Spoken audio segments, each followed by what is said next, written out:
أعوذ بالله من الشيطان الرجيم. بسم الله الرحمن الرحيم. Assalamu alaikum wa rahmatullahi wa barakatuh. Ndugu zangu watazamaji wangu wapenzi kabisa kokote mlipo ulimwenguni, leo tunapenda kuzungumzia kitu kinachoitwa husda ama hasadi, na maelezo haya tunamkopi bwana Mtume Muhammad sallallahu. Bwana Mtume Muhammad sallallahu anasema, iyakum wal hasada fa innal hasada ya'kulu alhasanati kama ta'kulu an-naru al-khatab. Tahadharini sana na husda, kwani husda inatafuna mema yote kama vile moto unavyotafuna kuni. Na leo bila asafi shadid ipo changamoto kubwa sana, mbaya sana duniani, watu kuoneana hasadi, kuoneana vijicho, kuoneana wivu, kuoneana chuki. Kwa nini umuonee hasadi mwenzako kisa amefanikiwa? Kisa Mwenyezi Mungu amembarikia neema ya mali, kisa Mwenyezi Mungu amembarikia neema ya watoto, kisa Mwenyezi Mungu amembarikia neema ya uzao katika familia yake. Husda ni mbaya sana. Husda ni katika aina fulani za uchawi mbaya sana. Mtu mwenye hasadi anaweza akafanya lolote ili mradi usifanikiwe.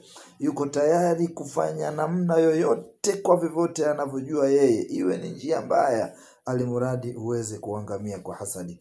Tahadharini sana na husda, na haya ni maneno ya bwana Mtume Muhammad sallallahu alaihi wasallam. Ndugu yenu Khalifa Sheikh Makamba kutoka Sheikh Makamba Islamic Dua Center pale kituoni Bomang'ombe Hai Kilimanjaro. Karibuni sana wapenzi wetu, karibu sana kwa ajili ya nasaha, dua na visomo mbalimbali vya kisheria tulivyoelekezwa na bwana Mtume Muhammad sallallahu alaihi wasallam. Kwa sababu gani?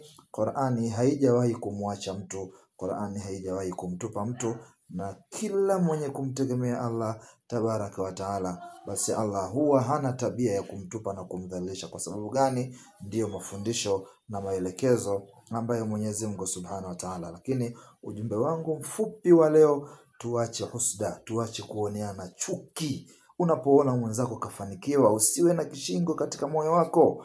Ukiona mwenzako kafanikiwa, tunafundishwa na Mtume cha kusema, unatakiwa useme Masha Allah. Ile Masha Allah unapoitamka maana yake ni dua. Dua unajitamkia wewe mwenyewe, lakini pia dua unamuombea mwenzako aliyefanikiwa. Husuda ni mbaya sana. Wa ila lika wa hadha. Assalamu alaikum wa rahmatullahi wa barakatuh. Tutaonana wakati mwingine inshallah. Endelea kunifuatilia TikTok Sheikh Makamba, endelea kunifuatilia Facebook Sheikh Makamba, na katika mitandao mingine ya kijamii. Wa ila lika, wassalamu alaikum wa rahmatullahi wa barakatuh. Tunawapenda kwa ajili ya Allah inshallah taala.